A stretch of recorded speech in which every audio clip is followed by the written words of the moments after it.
You know, they say knee-high by the 4th of July, but at the Kamrath operation, it's beyond that, as you can see. It is time once again for Fridays in the Field, being brought to you by FNBO, the Great Big Small Bank. We are just south of Columbus in Polk County, where Mother Nature has been absolutely gracious. We appreciate all the rain that she has brought to the producers in this area, because for a while we had some of that orange color showing up on the drought map, but not as much now. As of course Jim Kamrath is joining us, and we got to talk rain first and foremost. You have been absolutely blessed with rain. Yes, we have. It was about the second or third week in June. We had over a period of about 3 or 4 days that we had about 3 inches, and that lasted. It got pretty warm then at one point in time. It was in the 90s, and that lasted probably a week, and we started irrigating again. And then here last Friday, we had another inch, and then on Saturday we had another 1/4 of an inch. So yes, it was really blessed to have that, and it really helps, I tell you. Anytime, Jim, that you can get rain in the month of July is pure blessing. Absolutely, absolutely. Let's talk about this corn behind us. It looks absolutely amazing. Some of the best corn I've seen in the area.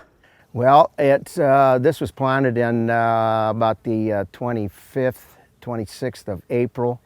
It's 112 to 113 day corn, and here in the last, with all the humidity and everything, you know, as far as that goes, it really shot up and tasseled here within the last week or 10 days. So now it's starting to go pollinate. Last time we were here, we had the opportunity to kind of check out your pumpkin patch, and it's run by your son Matt. Yep. And obviously you've got grandkids involved with it that are here to help. Not to mention your wife Jean and all the work that she does here. Yeah. But looking at this, just in the last 6 weeks, it's blooming, and you've invited some new friends, shall we say, to come help with this patch. Yes, I have 3 grandchildren here.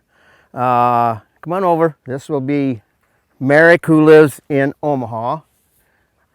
This is Jack, who lives north of Columbus, and this is Noah, who lives northwest of Columbus. We were talking about Noah the last time we were here, and this pumpkin patch. Now, it really is a family affair, especially to the point that this patch is at.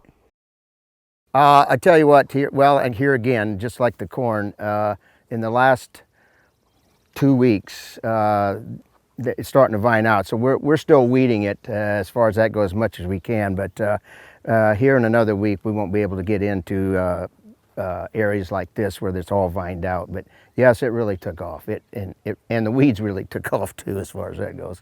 You know, one of the things that we also have talked about many times is the important role that pollinators take in agriculture. And you guys have got a hive that you have rented to be here to help take care of this pumpkin patch. Yes, Matt knows a gentleman in town, Charlie Barr, we have one hive, and he brings it out every year and for the bees, and he'll leave it here till, probably in August sometime he'll take it. But yeah, last year we had that difficulty, but I was telling you about the wind and the hail, and the patch at that time, we looked at it and didn't think it was going to amount to anything. But it was probably one of the better pumpkin crops that Matt has had in a number of years. But boy, it looked terrible after that.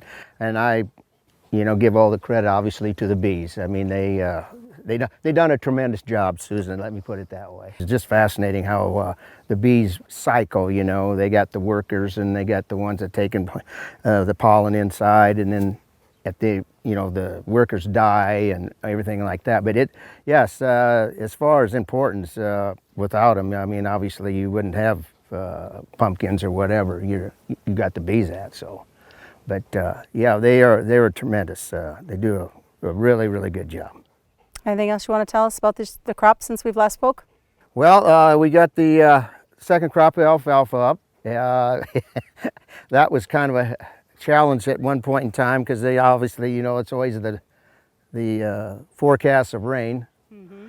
And but that was the 4th of July, and Matt and my youngest boy Cleet, they had the Monday off, so we were fortunate to get it all up. And as far as having tonnage wise, it didn't fall off very much from the first cutting as far as that goes. And the everything looks good, Susan. It looks really, really good, and hopefully that will continue. I mean, as far as weather goes. Well, it's always great to see crops doing so well like we're seeing here in Polk County. I'm excited to see what happens when we come back in August as we get closer to when harvest is going to take place and see how this amazing crop behind us is looking. And not to mention, by that point, we're definitely going to be seeing some pumpkins growing in the field thanks to the hard work of the Kamraths and, of course, all those honeybees doing their job.